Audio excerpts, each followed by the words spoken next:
Todd Kline here, and I'm gearing up for the One Bass Open right around the corner coming up at Clear Lake. And I do my research just like you guys going into this event, and I've got a lot of years up there and knowledge, so I try and skew it, narrow it down to the amount of rods I'm going to have on the deck. This is not all of them, but I'm going to help break down the baits for Clear Lake as we head into it, courtesy of Okuma.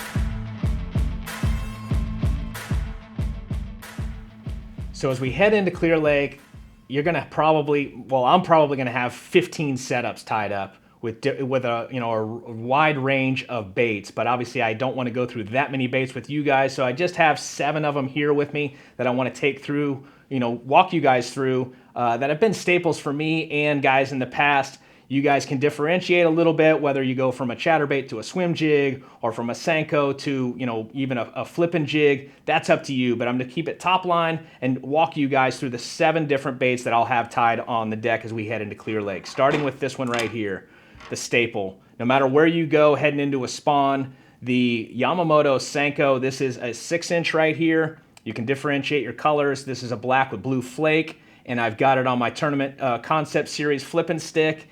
I'm going to range from probably 15 to 20 pound line depending on how deep I'm flipping into the structure. That's going to be weightless. Some guys, and even sometimes I will utilize too, just a light bullet weight. It just depends on the circumstances. Next, something I want to cover some water with. This is going to emulate a shad or a small hitch. The chatterbait with a Yamamoto Zako on the back. Again, this is probably going to be kind of in that 15-pound range as far as the fluorocarbon that I'm throwing, and a great way to cover water, whether you get up and throw it through the isolated toolies or out on some of those extensive flats with some isolated grass.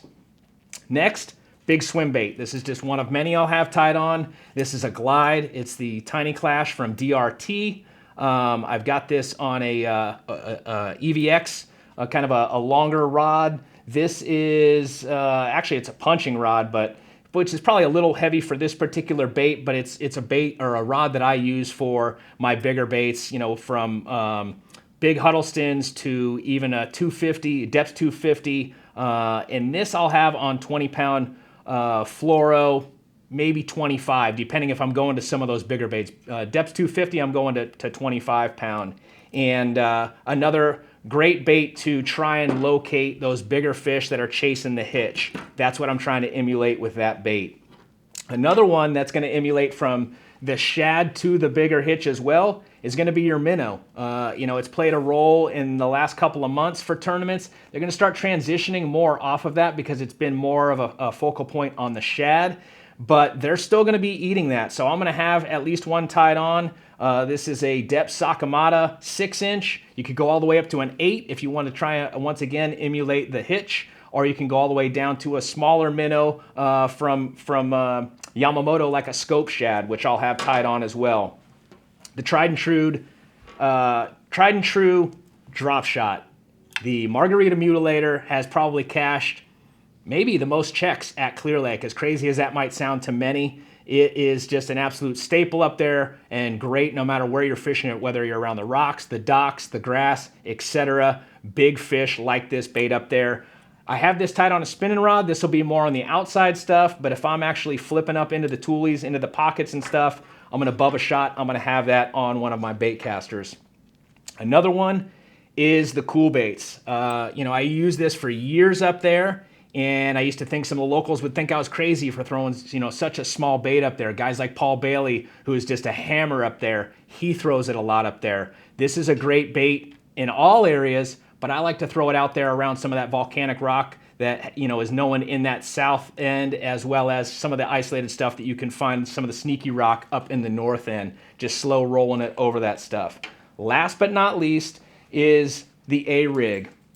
Another great bait that catches big fish and allows you to cover water.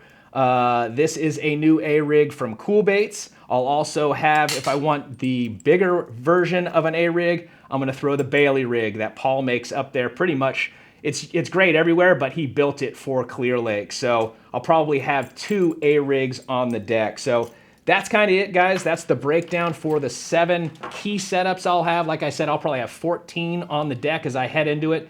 Who knows how many I'll have once that event starts, but I hope this guy guys, give you a little bit of insight on how to rig as you head into this event, and I look forward to seeing you guys on the water. Get signed up. It's going to be a slugfest.